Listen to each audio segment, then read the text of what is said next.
These are called iconic anomalies.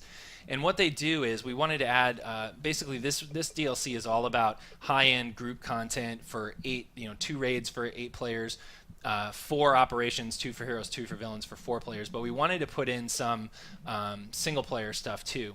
And you can actually, for the first time, in PvE combat, player versus environment, jump into the skin of some of these iconics in this test that Batman and Luthor are running. So let me go into one here that features Bizarro, and I'll queue up for that.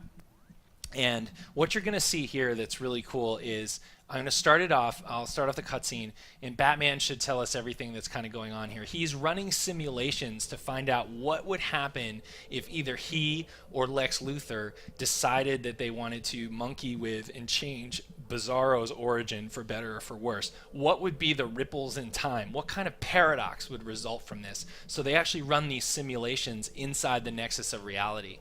Okay, so he told me the deal that we're basically going to run this simulation for Bizarro's origin. So now I'm going to enter the simulation. I'm like Neo jacking in.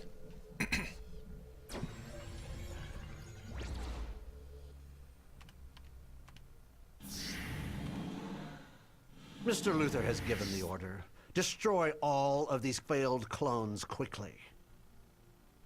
Critical failure! Secure the clones! Goodbye! You help Bizarro! So Bizarro's origin basically was as a result of an experiment that Lex Luthor was doing with Superman's DNA. He was trying to make a clone, and obviously the clones went wrong. So you can see here there are also other failed experiment clones. Here's one right here, failed Superman clone, who has gotten out of the lab as well. Now, of course, Bizarro, Lex Luthor decides to terminate the experiment, and Bizarro was one of the only clones that actually escaped, and of course he became the backwards version of Superman that he is. You live! And this is really neat. This is actually my character, but I'm, like I said, in this simulation where I've taken on the form of Bizarro. Players have not been able to do this before. They've been able to do Legends PvP, where they can jump into the skin of these characters and play against each other, but they've never been able to do this as as sort of against NPCs. So this is all very brand new. So the iconic anomalies are really fun. Right now our players are enjoying them so much. This is really how you start the DLC. Let's say you've got your tier 4 gear that you've just come out of the latest DLC, or the last DLC with. You've got your gear. The raids and the operations are hard enough that you might actually need to gear up a little. The way we let you do that is through playing these iconic anomalies. You can step into the skin of this character. Gear doesn't really matter as much here. You get to learn this character for Legends, as well as Huntress. She's the other iconic anomaly, and they're solo. And you'll get one of the new marks of reality that drop in the game. That is what you can buy the new Tier 5 gear with. And the Tier 5 gear is really cool. There's 3 different sets. One is for heroes specifically and is modeled after Aquaman. We wanted to take the approach of doing much more iconic-inspired gear.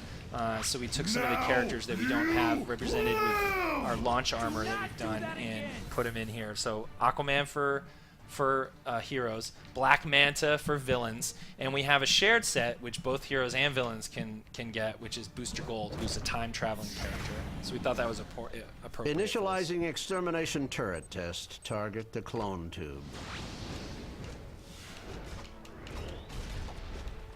As you play these iconic anomalies, you'll be getting drops for gear, which is better than some of the gear you've had purchased from the last DLC in the progression. And once you get enough of that, you'll be able to start taking on some of the operations, which are the 4-man content, and certainly some of the raids, which are the 8-man content. Like I said, we've had a few groups who are really skilled and really good at the game already come in and beat one of the raids. But most of the people on the server have yet to be able to do that, so they're going to need to put some time into these iconic anomalies here. There he is. Bioscan in progress. Identifying Alright, now you have to be really good and use counter mechanics with this guy. Counter mechanics, as you can see right here, if he starts doing a range attack, I can do a lunge and knock him down. If he starts doing a melee attack, I can block and counter it. Let's see. Oh, nope, he wants to do that. So bam, I can knock him on his butt. And this is really important to do, otherwise he will Superman get way ahead of clone you on damage. experiment Okay, so 001 here I can identified. try and block If break it, which I just activity did. is not authorized, Block counter, I'm sorry. return to the processing He lab goes into 2 immediately. phases. That one I need to break his block, which I can do with a range attack. So if he does a block, I want to break it. If he does a melee, I want to block it. Here, I'll break that. There we go. And you got to stay on top of these target mechanics. Counter mechanics, sorry.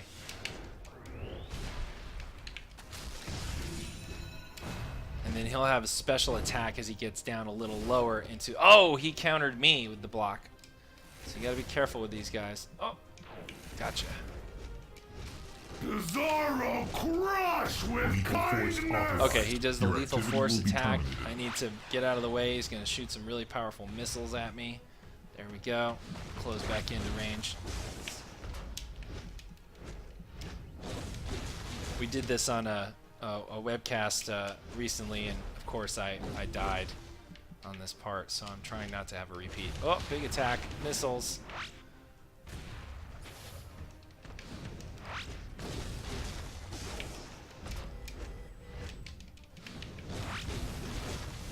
Hello! Uh-oh. That was the big attack. I think I can get him before he launches it again. Come on. There we go. Okay, good. Now, of course, you know, I got a mark of reality. So what did I just get here? I got a bunch of stuff during this. A few drops that I haven't actually collected some styles for. Here's some weapon that I found in there. I've actually got another time. This is the time traveler style. Let me actually put that on and show you what that looks like. There we go, time traveler. So this is the part of the booster gold. It looks like actually set here. Little stars on them. Let's go through all of it. Okay, let me show you a little bit about the Huntress one, and then I'll bail out of there. Actually, it'll be good too because then you can hear the VO you missed earlier. I believe. So you just simply queue for these solos. And there are first challenge modes at tier 5, which is good. Remember, this is a simulation, so reenact this moment as you see fit.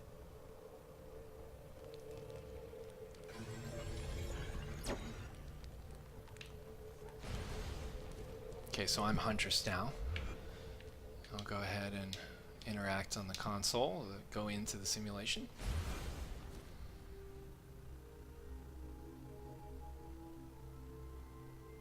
Almost through the bars.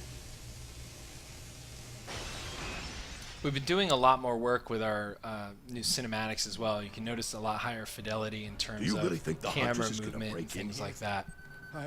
So this has You're been a gonna really regret fun way breaking for into my people to warehouse. get like familiar with some of the origins of some of these other characters. All right, I'm going to switch back over to melee because I am much better at that.